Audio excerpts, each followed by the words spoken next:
Last time మన subscriber మల్లీశ్వరికి జరిగిన ఒక హారర్ ఇన్సిడెంట్ చెప్పినప్పుడు చాలా మంచి రెస్పాన్స్ వచ్చింది. అంటే క్యూరియాసిటీతో చాలా మంది అయితే కామెంట్స్ చేశారు నెక్స్ట్ ఏమైందని, మల్లీశ్వరి వాళ్ళ రూమ్మేట్ కి ఇప్పుడు ఎలా ఉంది ఒకసారి కనుక్కొని మాకు కూడా చెప్పండి అని, తన పేరెంట్స్ కి చెప్పొచ్చు కదా అని, ఇలా చాలా మంది అయితే కామెంట్స్ చేశారు. మీ అందరి క్వశ్చన్స్ ని మీకోసం నేనైతే మల్లీశ్వరిని అడిగాను. అడిగిన వెంటనే తనైతే మనతో షేర్ చేశారు. తను షేర్ చేసింది అయితే కొంచెం లాంగ్ ఉంది, అందుకని అప్కమింగ్ స్టోరీస్ లో అయితే తను ఏం చెప్పిందో నేను కూడా మీతో చెప్తాను. అండ్ ఇంకొంతమంది మీరు చెప్పింది ఫేక్, ఈ రోజులో దెయ్యాలు భూతాలు ఉండడం ఏంటి అని కామెంట్స్ చేస్తున్నారు. వాళ్ళకి నేను ఇచ్చే ఆన్సర్ ఏంటంటే మన ఛానల్లో అన్ని రియల్ స్టోరీసే వస్తూ ఉంటాయి. ఒక్కొక్కసారి మీకు వచ్చిన డౌటే నాకు కూడా వస్తూ ఉంటది. మొహమాటమే లేకుండా నేను కూడా వాళ్ళని అడిగేస్తాను మీరు చెప్పింది రియలా ఫేకా అని. వాళ్ళైతే ఒక్కటే చెప్తారు, ఫేస్ చేసిన మాకు మాత్రమే తెలుసక్క మేము చెప్పింది నిజమా కాదా అని చెప్పారు. అందుకని ఇవి ఫేక్ అయితే కాదు.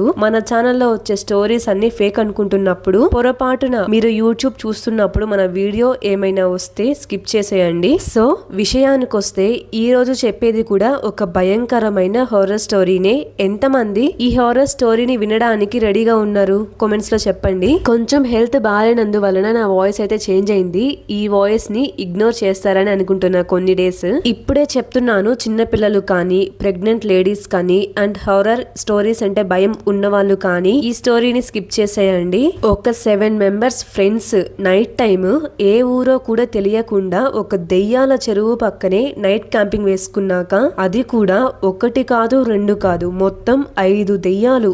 ఆ రాత్రి మొత్తము ఒకటే హారర్ ఇన్సిడెంట్స్.